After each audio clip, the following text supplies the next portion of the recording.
Hi అండి, welcome back to my channel. ఈరోజు మన వీడియోలో ఏంటంటే ఒక సబ్స్క్రైబర్ రిక్వెస్ట్ చేశారు, గ్యాస్ మీద ఉన్న మొండి జిడ్డు మరకలు పోవాలంటే ఏదైనా టిప్ చెప్పండి అని.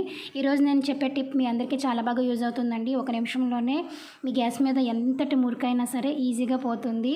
ఆల్రెడీ నేను గ్యాస్ క్లీనింగ్ వీడియో ఒకటి చేశాను, ఒకసారి వెళ్ళి చెక్ చేయండి. అది మీరు డైలీ చేసుకున్నట్లయితే ఈ ప్రాబ్లం ఉండదు. ఎక్కువగా ఈ ప్రాబ్లం ఎప్పుడు వస్తుందంటే మనం ఎక్కువ పిండి వంటలు చేసినప్పుడు అలాంటి టైంలో వస్తూ ఉంటుంది కదా.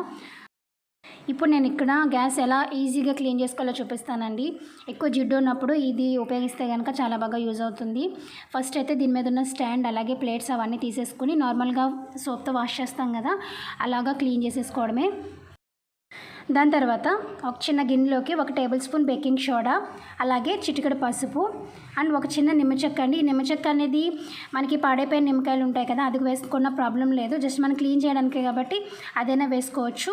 ఈ 3 వేసుకున్న తర్వాత ఒకసారి ఇలా వీడియోలో చూపిస్తున్నట్టు కలిపేసుకొని మనం పిండుకున్న నిమ్మచెక్క ఉంటుంది కదండి, దాంతోనే మొత్తం అంతా కూడా గ్యాస్ అంతా కూడా ఎక్కడైతే మీకు జిడ్డుగా అనిపిస్తుందో అదంతా గ్యాస్ అంతా బాగా క్లీన్ చేసుకుంటున్నప్పుడే మీకు మొత్తం క్లియర్గా తెలుస్తుందండి. చాలా బాగా క్లీన్ అవుతుంది అండ్ మీ గ్యాస్ అనేది షైన్ కూడా అవుతుంది. మనం అంటే ఈ గ్లాసెస్వి లేకపోతే ఇలాంటి స్టీల్వి షైన్ అవ్వడానికి బయట మార్కెట్స్లో ప్రొడక్ట్స్ దొరుకుతూ ఉంటాయి కదా, అవి యూజ్ చేస్తూ ఉంటాము. సో అలాంటి యూజ్ చేయాల్సిన అవసరం ఉండదు. దీంతోనే మనకి గ్యాస్ అంతా కూడా భలే షైన్ అవుతుంది.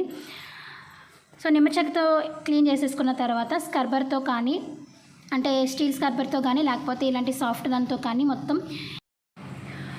మొత్తం ఇలా రబ్ చేసేసుకోవాలండి. ఇలా చేసుకున్న తర్వాత పొడి క్లాత్ తీసుకోండి, తడి క్లాత్ కాదు. పొడి క్లాత్ తీసుకొని మనం క్లీన్ చేసిందంతా ఒకసారి తుడిచేసి దాని తర్వాత తడి క్లాత్తో క్లీన్ చేసుకుంటే అప్పుడు మనకి నీట్గా గ్యాస్ అంతా కూడా ఎలాంటి జిడ్డు మార్కులు కానీ మురికి కానీ ఏది ఉండదు. సేమ్ ఇది మీరు మనకి టైల్స్ ఉన్నాయి కదా ఇక్కడ, సో టైల్స్ మీద కూడా మీరు క్లీన్ చేయొచ్చు. టైల్స్ కూడా క్లీన్ అవుతాయండి. నేను ఇక్కడ చేశాను, చూసారు కదా. ఓన్లీ నేను పొడి క్లాత్తో తొడవగానే క్లీన్ అయిపోయింది. దీని తర్వాత తడి క్లాత్తో క్లీన్ చేసుకోవాలి. డైరెక్ట్గా మీరు తడి క్లాత్తో చేసినప్పుడు అయితే ఏమవుతుందంటే అది చిరాకుగా ఉంటుందన్నమాట, జిడ్డుగా అలా అనిపిస్తూ ఉంటుంది. అలా కాకుండా ఫస్ట్ పొడి క్లాత్తో చేసి తర్వాత తడి క్లాత్తో చేయండి. చూసారు కదా, ఫస్ట్కి తర్వాత మొత్తం క్లీన్ చేసిన దానికి ఎంత డిఫరెంట్ ఉందో. సో అదనమాట, ఎప్పుడైనా పిండి వంటలు చేసుకున్నప్పుడు అలాంటప్పుడు ఇలా చేసుకుంటే మనకి ఈజీగా క్లీన్ అయిపోతుందండి. అండ్ డైలీ నేను ఎలాగ క్లీన్ చేస్తాను అనేది ఆల్రెడీ నేను మీకు వీడియో చేసి పెట్టాను. ఒకవేళ మీరు ఎవరైనా చూడకపోతే ఒకసారి వెళ్ళి చెక్ చేయండి. అండ్ ఎండ్ స్క్రీన్లో కూడా యాడ్ చేస్తాను. ఐ హోప్ మీ అందరికీ వీడియో నచ్చిందని అనుకుంటున్నాను. నచ్చితే as usual like, share, subscribe. నేను కలుస్తాను నెక్స్ట్ వీడియోలో. అంతవరకు bye bye, see you, take care.